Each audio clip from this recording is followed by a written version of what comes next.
कहानी त्रेता युग के समय की है, जब भगवान श्री राम और हनुमान जी की मित्रता और भक्तिभाव अटूट थी। एक बार की बात है, श्री राम एक गहरी साधना में लीन थे और हनुमान जी अपनी नित्य सेवा में व्यस्त थे। लेकिन एक रात हनुमान जी को एक दिव्य संकेत मिलता है। एक अज्ञात आवाज उन्हें जंगल के अंधकार में बुला रही थी। हनुमान जी उस आवाज के पीछे पीछे चल देते हैं। घना जंगल, वीरान रास्ते और एक रहस्यमयी झील। जैसे जैसे वो उस झील के पास पहुंचते हैं, एक अजीब शीतल हवा उन्हें रोकने की कोशिश करती है। लेकिन हनुमान जी का साहस और दृढ़ संकल्प उन्हें आगे बढ़ाता है। जैसे ही हनुमान जी उस झील के किनारे पहुंचते हैं, उन्हें वहां एक चमकता हुआ पत्थर दिखाई देता है। यह पत्थर साधारण नहीं था, उसमें एक दिव्य शक्ति थी। हनुमान जी पत्थर को उठाने की कोशिश करते हैं, तभी अचानक वहां एक भयानक गूंज सुनाई देती है। एक रहस्यमयी आकृति प्रकट होती है जो उन्हें चेतावनी देती है। इस पत्थर को उठाना आसान नहीं है, यह एक पहेली है।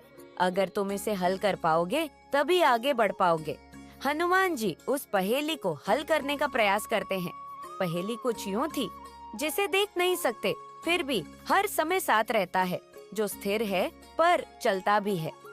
कुछ समय तक सोचने के बाद हनुमान जी को उत्तर समझ में आता है। वो कहते हैं, यह समय है।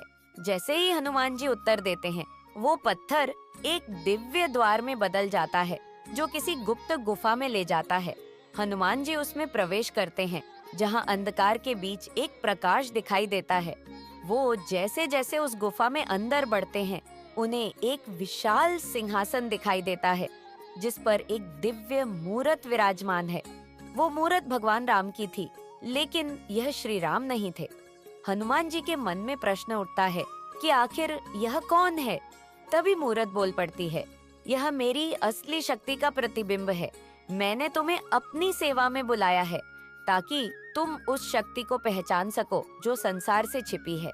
हनुमान जी समझ जाते हैं कि यह भगवान राम की ही एक छवि है, जो उन्हें यह सिखाने के लिए प्रकट हुई है कि उनकी भक्ति का असली अर्थ क्या है।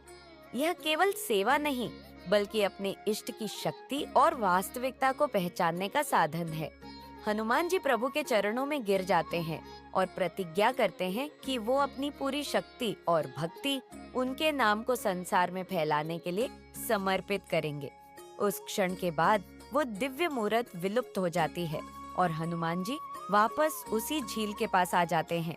सुबह का उजाला होने पर हनुमान जी लौट आते हैं और भगवान राम के सामने जब वो नतमस्तक होते हैं, तो प्रभु मुस्कुराते हुए कहते हैं, तुम्हारी यह यात्रा तुम्हें उस रहस्य तक ले गई, जिसे जानने का अधिकारी सिर्फ तुम हो, मेरे परम भक्त। इस कहानी में दिखाए कैसे हनुमान जी को हर कदम पर एक रहस्यमयी चुनौती मिलती है।